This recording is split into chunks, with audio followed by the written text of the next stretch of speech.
O Senhor esteja convosco. Ele está no meio de nós. Proclamação do Evangelho de Jesus Cristo segundo Lucas. Glória a vós, Senhor. Naquele tempo, o Senhor escolheu outros 72 discípulos e os enviou 2 a 2 na sua frente, a toda cidade e lugar onde ele próprio devia ir. E dizia-lhes: a messe é grande, mas os trabalhadores são poucos. Por isso pedi ao dono da messe que mande trabalhadores para a colheita. Eis que eu vos envio, como cordeiro para o meio de lobos. Não leveis bolsa, nem sacola, nem sandálias, e não cumprimenteis ninguém pelo caminho.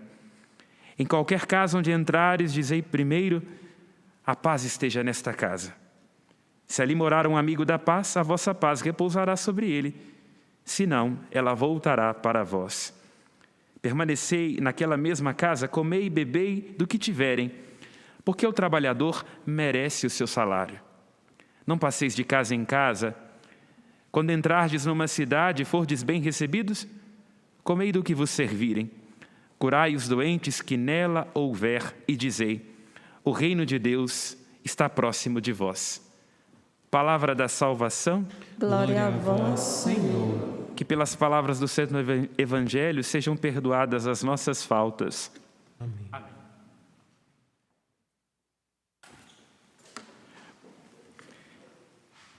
Caríssimos irmãos e irmãs, mais uma vez uma saudação calorosa, afetuosa, dirigida aos que se encontram aqui presentes neste território sagrado nesta tarde e aqueles que nos acompanham das suas casas e fazem do seu ofício, também do seu trabalho, uma extensão desta Basílica Santuário, casa de Nossa Senhora e nossa casa, antes de tudo.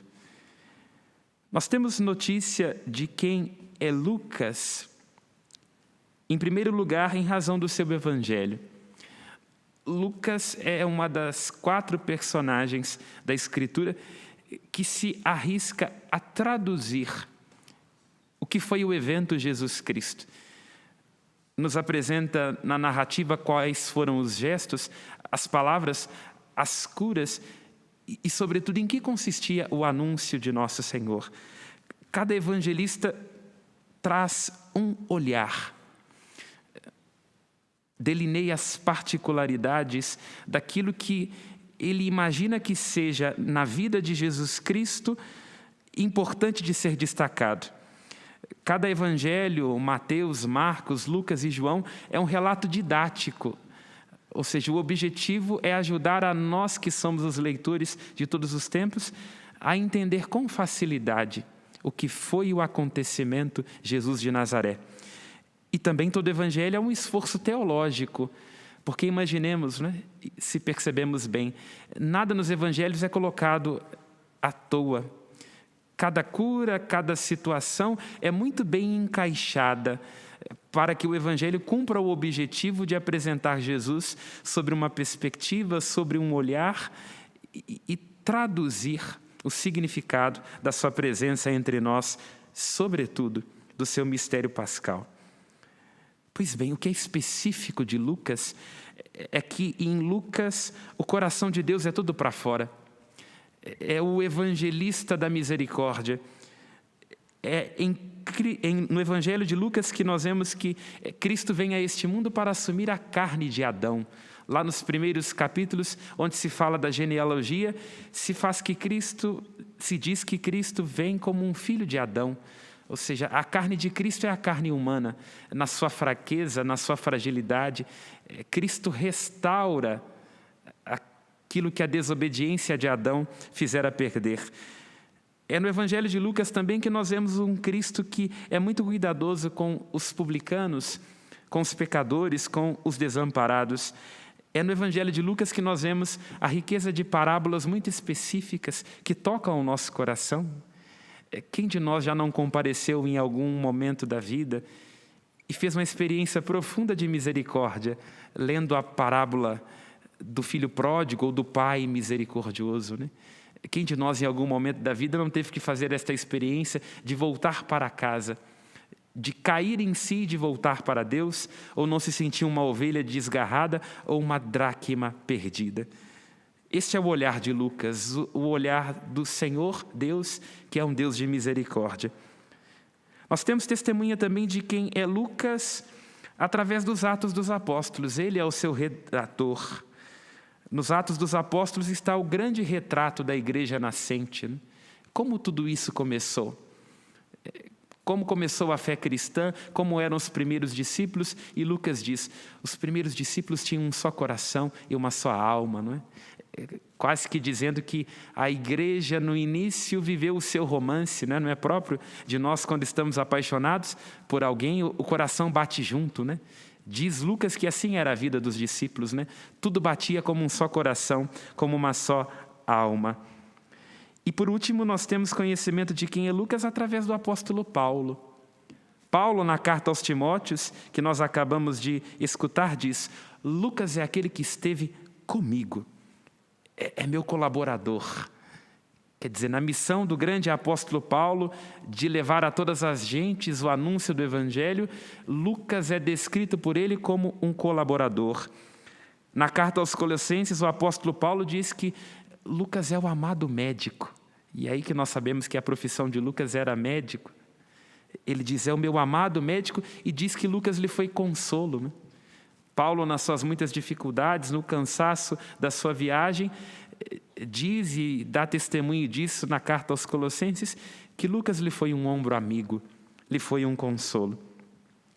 Pois bem, à luz disso e a partir disso, quero falar de Lucas hoje a partir do mistério da amizade.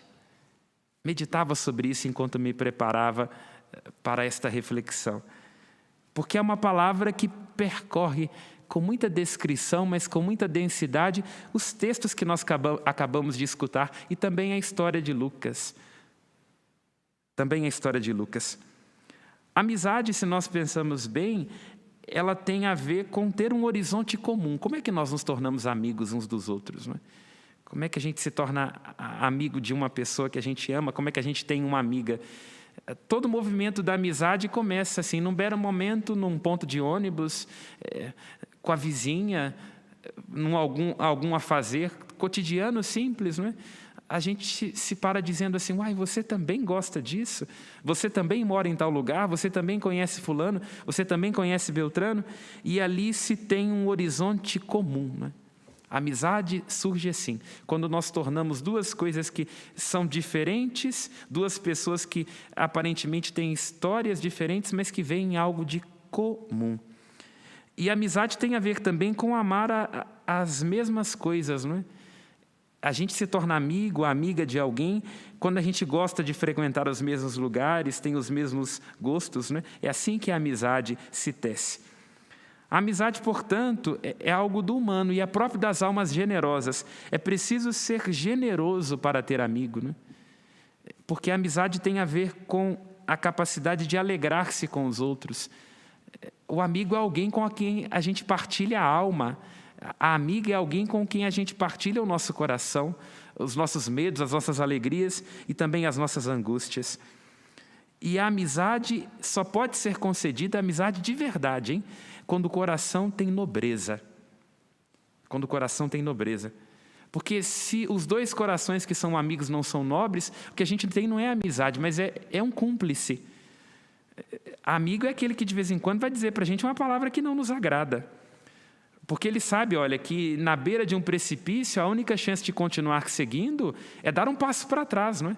Então, um bom amigo e uma boa amiga não é só aquele que seduz o nosso ouvido e diz aquilo que a gente gosta e nos bajula. Não, é alguém que às vezes tem uma palavra forte diante de nós, dizendo, olha, vai cair no buraco se continuar desse jeito, vai bater com a testa na parede, volta para cá. Quer dizer, percebam, a amizade é horizonte comum, é generosidade e é ter a capacidade de dar ao outro uma palavra de conselho. Para além, inclusive, do outro estar agradado ou não daquilo que eu preciso dizer, porque eu não vejo só o que eu quero, eu não vejo só as minhas expectativas e as minhas projeções. A amizade é ter a capacidade de ver o ser adiante. Ele importa, e por isso, mesmo que se desagrade do que eu vou dizer, é necessário dizê-lo. Quem não tem esta experiência de alegrar-se com o outro, quem não faz esta experiência de amar o outro e de conduzir o outro, mesmo onde o outro ainda não é capaz de ir e de enxergar que é o bem, não tem amizade, mas uma cumplicidade. E cúmplice pode ser, por exemplo, até uma quadrilha de ladrões, não é? Estão unidos por um objetivo, mas que não é nobre, não há um verdadeiro encontro de corações. E estou falando isso porque em Lucas nós podemos ver 3 amizades que são preciosas para nós e que estão, como eu disse, delineadas nas leituras que escutamos. A primeira das amizades é a amizade que Lucas tece com Deus. Nós cantamos no Salmo, belíssimamente executado, como sempre, pela Yara e ajudado pelo André no teclado. Ó Senhor, vossos amigos anunciem o vosso reino glorioso. De onde vocês acham que Lucas conseguiu tirar a força do seu discipulado? É porque antes de anunciar Jesus Cristo, ele se torna amigo de Jesus Cristo. É seduzido pelas suas palavras, torna-se apaixonado por Cristo e só a partir disso é capaz de traduzir nos seus escritos quem é Jesus Cristo.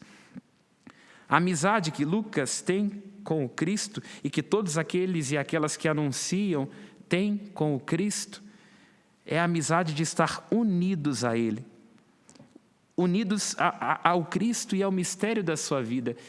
Esse é o nosso grande chamado, meus irmãos e minhas irmãs, sermos amigos de Deus. Porque como nós cantamos no Salmo, é aos amigos que Deus dá a graça de anunciar e de espalhar os seus prodígios. A nossa vida, a sua vida, é uma grande carta, é um grande evangelho que Deus escreve todos os dias para que, vendo as suas atitudes, as minhas atitudes, os homens possam querer aproximar-se de Deus. É do modo como eu e você falamos de Deus. É a partir da nossa postura, da nossa prática de vida, se nós somos capazes, em maior ou menor medida, de darmos testemunho de que o Evangelho de Cristo nos cativou, é que os homens e as mulheres vão querer aproximar-se de Deus. Lucas viveu isso, tornou-se testemunha de Jesus Cristo, porque ele foi amigo. E a partir desta amizade se pôs a anunciar. Não cometamos o erro de anunciarmos Jesus Cristo sem nos tornarmos amigos dele. É preciso ter durante o dia momentos de intimidade com o Senhor, de deixar que o Senhor nos fale ao nosso coração. Porque não é assim com a nossa amizade? Se a gente passa um tempo sem ver uma amiga de quem a gente gosta, a gente se estranha. Depois de muito tempo, sem se falar, sem trocar palavras, sem saber como é que anda a vida do outro, a gente não sente mais aquela intimidade, não sente mais a vontade dentro da casa daquela amiga, daquele amigo, porque o coração se afastou.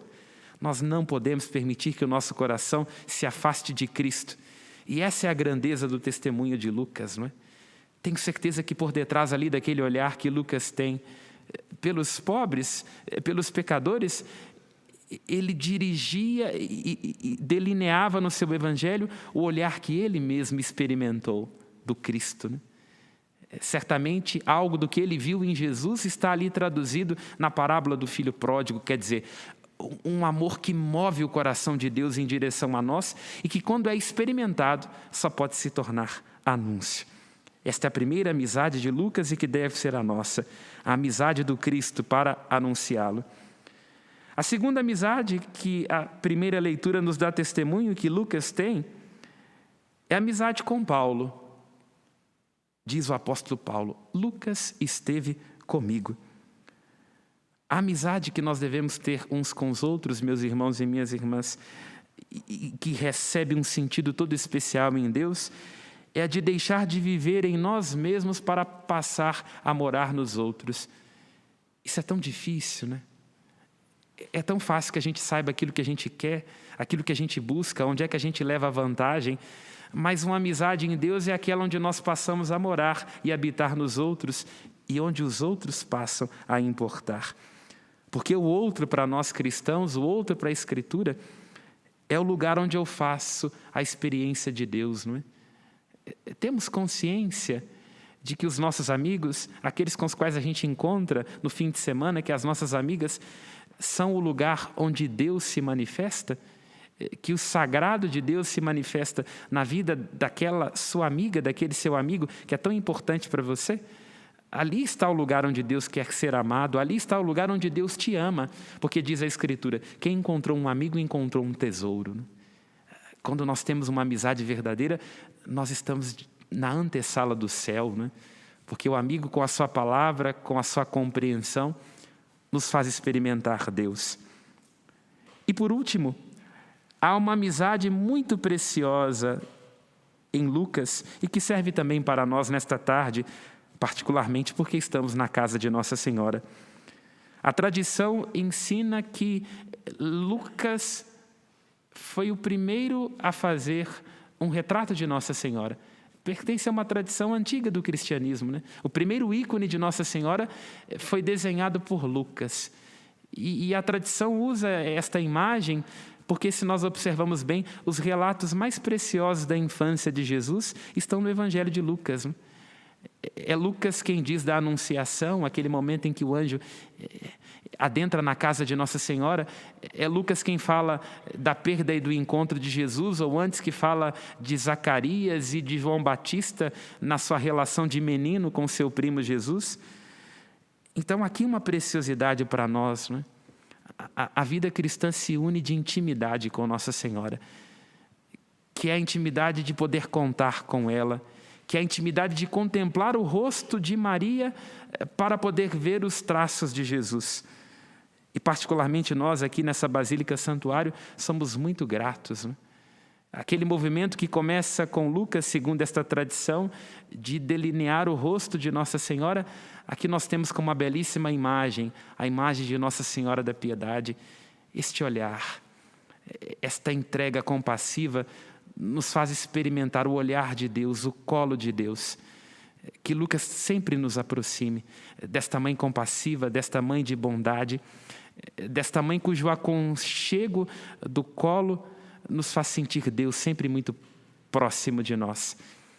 É esse o meu desejo, o desejo do coração de Deus para esta liturgia. A alegria da amizade. Amizade com Deus, amizade com o outro, que é o lugar onde o sagrado se manifesta a mim, e uma amizade com Nossa Senhora para poder encontrar-se com Deus. Louvado seja nosso Senhor Jesus Cristo. Seja louvado.